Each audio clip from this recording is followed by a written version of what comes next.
तीन शिरे सहा हात तया माझा दंडबंध. आज दत्त जयंती.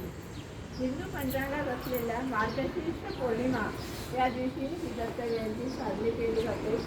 हा दिवस म्हणजे भगवान दत्तात्रयाचा जन्मदिवस म्हणून साजरा केला जातो. ते ब्रह्मा, विष्णू आणि महेश या त्रिमूर्तीचे एकत्रित रूप मानले जाते. पौराणिक कथेनुसार अत्रि ऋषी आणि माता अनसया यांच्या पोटी दत्तात्रयाचा जन्म झाला. त्यांचा जन्म सायंकाळी गोरज मुहूर्तावर झाला. तीन शिरे, सहा हात आणि दोन चरण कमल अशी ही मूर्ती महाराष्ट्रामधील नांदेड जिल्ह्यामधील वाहूर या ठिकाणी ते राहत होते असे म्हणतात. त्यांच्याजवळ चतुर्वेद दर्शक असे 4 श्वान, कामधेनू म्हणजे गोमाता असं त्यांच्यासोबत असते. आणि दत्तात्रेय हे हिंदू धर्मातील पहिले गुरु मानले जातात. प्रथम गुरु म्हणून दत्तात्रेयांना मान आहे. दत्तात्रेयांनी दीनदलितांची सेवा केली. समाजातील दुःख आणि अज्ञान दूर करण्यासाठी त्यांनी आपलं कार्य केलं. त्यांच्या पश्चात श्रीपाद श्री वल्लभ, नृसिंह सरस्वती, वासुदेवानंद सरस्वती हे त्यांचे अवतार मानले जातात. दत्ताची स्थान म्हणजे प्रयाग, महाराष्ट्रामध्ये औदुंबर, गाणगापूर, माहूर, नृसिंहवाडी, कुरवपूर, कर्दळीवन ही त्यांची ठिकाणी आहेत. श्री दत्तांच्या कार्यावर लिहिलेला गुरुचरित्र हा प्रसिद्ध ग्रंथ भक्तिभावाने वाचला जातो.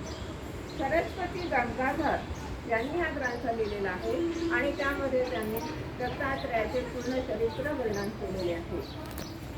तसं पाहिलं तर एक कथा आणखी त्यांच्या जन्माविषयी म्हणा किंवा त्यांच्या अवताराविषयी सांगितली जाते की महालक्ष्मी आणि सरस्वती पार्वती या आद्य माता त्यांना अहंकार झाला होता की आम्ही खूप पतिभक्तीपरायण आहोत, आमच्यापेक्षा कोणीही श्रेष्ठ नाही.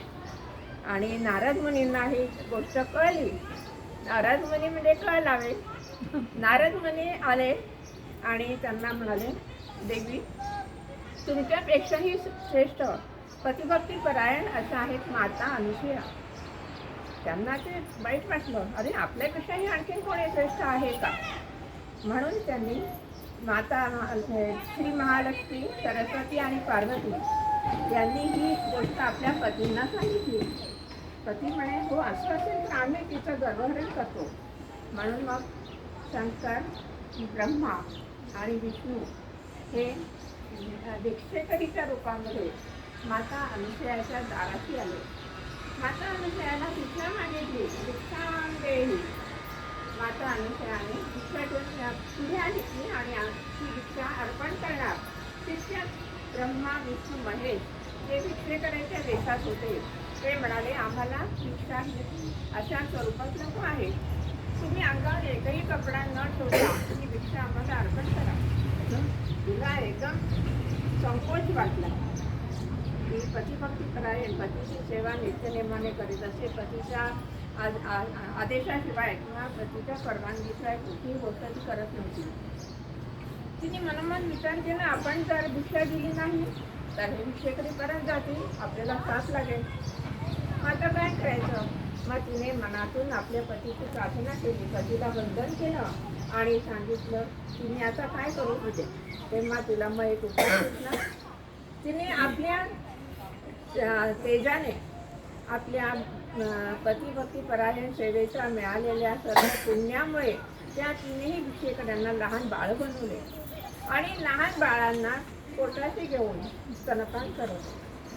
बघा किती तिची सेवा होती आणि तिचं पावित्र्य होतं. पतीच्या ठिकाणी असणाऱ्या तिच्या पावित्र्याने ती त्यामधून जगून जाऊ शकली. छोटे छोटे बाळं त्यांना बनवलं आणि त्यांना स्तनपान करवलं, त्यांना पाण्यामध्ये झोपवलं आणि आपल्या घरी ठेवलं. आल्यावर आपल्या पतीला झालेली सर्व गोष्ट तिने सांगितली आणि असं तर 6 महिने निघून गेले. इकडे महालक्ष्मी, सरस्वती, पार्वती यांना चिंता पडली की आपले देव गेले कुठे. मग त्यांना कळलं की लहान बाळा होऊन हे अनुसूयाच्या घरी राहतात आहेत.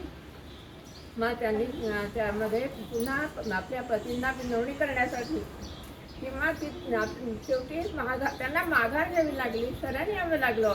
तिघीही देवी अनुसयाकडे आल्या आणि त्यांनी तिला सांगितलं, हे असे आमचे पती आहेत, हे आपले पती आम्हाला परत दे. मग अनुसयाने मग आपले पती पुन्हा तिचा तेजाने त्यांना पुन्हा शंकर ब्रह्मा विष्णू असं बनवलं आणि त्यांचे पती त्यांना परत दिले. इतकं तिच्यामध्ये पावित्र्य होतं. तर यामधूनच पुढे दत्तात्रेयाचा जन्म झाला, जे ब्रह्मा विष्णू महेशाच्या रूपामध्ये आहे. अशा दत्तात्रेयांना आद्यगुरु मानलं जातं आणि त्यांची आपण प्रार्थना करूया. जय भजन आपण म्हणूया. नमन माझे गुरुराया महाराजा दत्तात्रेया, तुझी अवधूत मूर्ती माझ्या जीवाची विश्रांती.